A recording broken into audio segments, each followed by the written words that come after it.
This weapon is considered one of the most powerful legendary blades in ancient Chinese history. It is the only blade that earned its name through real battlefield warfare. This massive sword became famous for its ability to destroy weapons in a single strike during blade-breaking competitions. It is often called the Demon Slayer blade, a name that represents its terrifying power. One clean strike from this weapon is more than enough. No armor, no protection can truly withstand its force. Now, this legendary blade is returning to the competition once again. Compared to a young contestant who previously failed during an ice-breaking test, this time a 12-time champion forged a blade that produced a rare and powerful blade ring sound. This marked only the second time in competition history that a weapon created such a sound, and the challengers standing against it were far from ordinary. Among them was Huang Yuan, a young prodigy from the mountains who once forged a top-tier ancient hook sword using a massive hammer. There was Qing Shui, known for using extreme heat and fire-based forging methods to create explosive blades. And there was Zuzi, a craftsman famous for creating a destructive M94-style blade using overwhelming hammer force.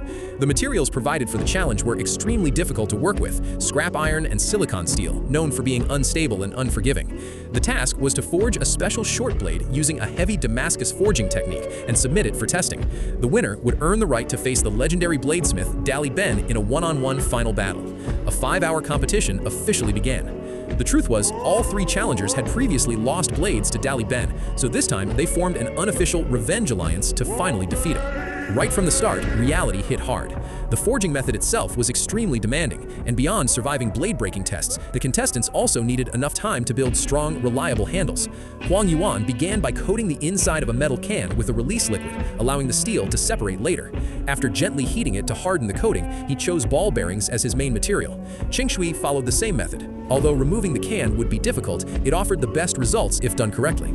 On the other side, Zuzi also used a release liquid, but his can had previously exploded inside the furnace, allowing oxygen inside and making the process extremely dangerous. Fortunately, the competition had just started, so restarting would not cost him too much time. After 1 hour, Huang Yuan's can reached the proper temperature. With only 2 light hammer strikes, the steel fused successfully. Using a chisel and heavy hammer, he removed the outer shell and revealed nearly perfect high-carbon steel. Qing Shui also attempted to remove his can, but the outer shell and inner core were bonded extremely tightly. This is the worst possible situation in real-world forging challenges, as it can cost hours to fix.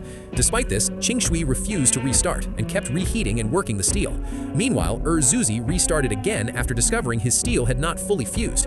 His decisive choice shocked the judges.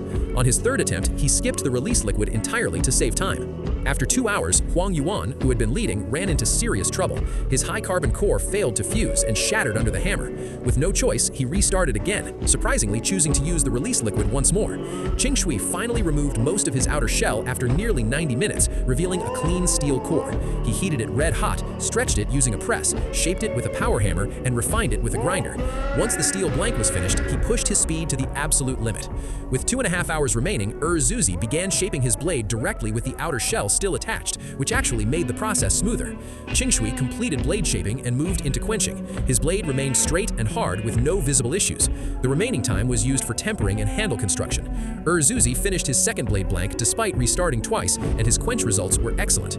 With 1.5 hours left, Huang Yuan rushed through quenching. Time was running out for handle work, but once again he achieved a solid high-carbon blade. With 1 hour remaining, Huang Yuan chose micarta for his handle material due to its extreme durability. His previous handle had been destroyed in an earlier competition. Qing Shui assembled his handle using a clamped construction and only needed final grip polishing. In the final 30 minutes, Zuzi also chose a clamped handle, the safest option under real conditions. Huang Yuan finished his handle last. He used only 1 metal pin for reinforcement, yet he remained confident in its strength. The selection round ended, and the remaining blades faced brutal strength testing, including cutting a bronze drum. Due to visible cracks and mixed steel structure, Zuzi's blade was removed before testing. Qing Shui's blade went first. Although it had visual flaws, it was fully high-carbon steel. The blade stayed straight, the handle survived, but small cracks appeared along the edge. Huang Yuan's improved cutting blade followed. Its lines were clean, the edge remained intact, and the